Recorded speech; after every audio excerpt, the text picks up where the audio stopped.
Hey YouTube, this is Teen Techie, and today I'm going to show you how to use Cloud Converter on your Google Drive. But before we begin, don't forget to like this video, subscribe to my channel, and turn the notifications on so you can be alerted when I post new videos, because now I am actually posting daily. So make sure to check out all of my content. So the first thing you have to do is actually upload your file to your Google Drive. So this is actually kind of like a two-in-one tutorial, because I will show you how to transfer your file to Google Drive. But if you already know how to do this, please just skip ahead. So the first thing you have to do is go to your new button and then click on File Upload. And then you can click on whichever file you'd like to upload and press Choose. File is currently uploaded. So as you can see, the current format of my file is a JPEG, and there are several different formats. But if you'd like to transfer or alter the actual format of your image, I'm going to show you how to use a Google Drive add-on that will help you do this.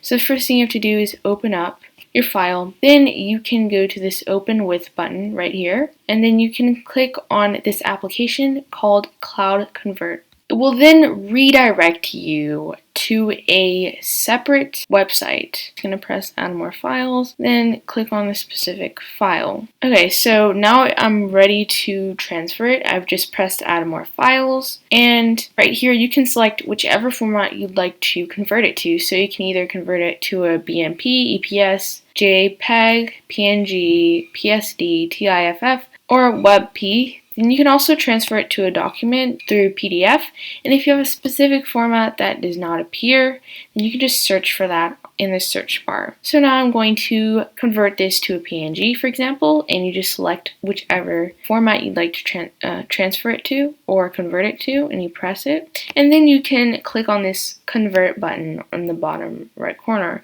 and you can actually check or uncheck this box that says save output files to Google Drive. If you'd like to save that new version, then you just check that right there. Then you can press convert. Then after a little while, it'll show you that it has finished, and then you have the option to actually download this converted image or document. And because I have checked the box that says show output file via Google Drive, it has done just that. So now I have my PNG image. Please make sure to like this video, subscribe to my channel, and again, check out my daily content. Also, just make sure if you have any additional inquiries about any type of software, make sure to mention that in the comment section below. I'd be more than happy to address your questions regarding software. Thanks for watching.